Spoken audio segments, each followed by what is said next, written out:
Hi there, welcome here. In last few lectures, I have showed you some examples how you can use inheritance. In this lecture, just very quickly, we'll talk about accessors. Okay, so function accessor, private, public, internal, and external in the context of inheritance. All right, so let's start in our smart contract. Let's go to logger.sol and let's mark test3 as to be, let's say, private. Okay, so private, which means a private only contract logger has access to private function. So when I will go now to my faucet contract, I would like to access now test3. So let's go to faucet contract, let's go to out funds. Okay, and let's write here test3. Test3, let's call this. Let's save it and you will see I will have an issue definitely undeclared identifier. Did you mean test1 or test2? Okay, so now that's the private, only this specific contract has access to test3, so I can call it in emid logger and my other functions. And actually, I have here some typo in the name. Should be test3, so I can call it only from inside of this contract. I'll just close it and open it again, just to be sure. Yeah, we cannot call it.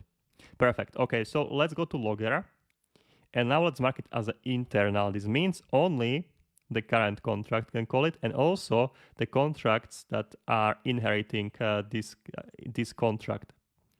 Okay, so now when I will go to faucet contract, I should be able to call it, but I think I need to just close it and open it again to see the changes. But you can see we can definitely call here test3 now, but I cannot call it from outside. Okay, I will not have any function to call it from outside.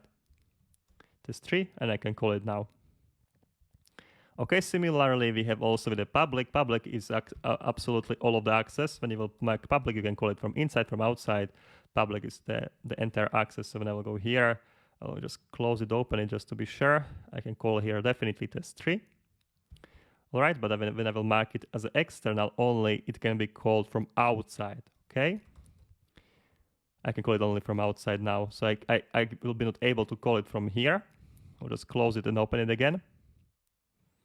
I'll be not able to call it from here. Okay, and also I will be not able to call it from inside of here. So when I will create here more function, let's say function test 5 external pure returns uint return 10. And let's call here test3.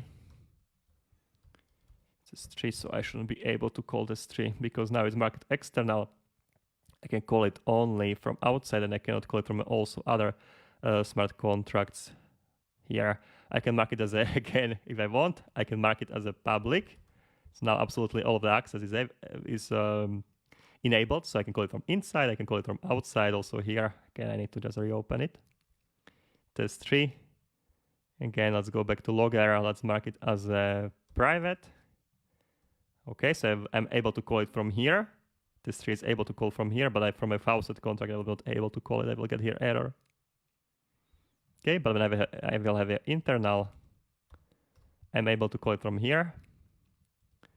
Okay, but I will not able to call it from. I'm able also call it from here when it's internal. Okay, so just some examples for you. Yeah, let's keep it. We'll remove it in the next lecture.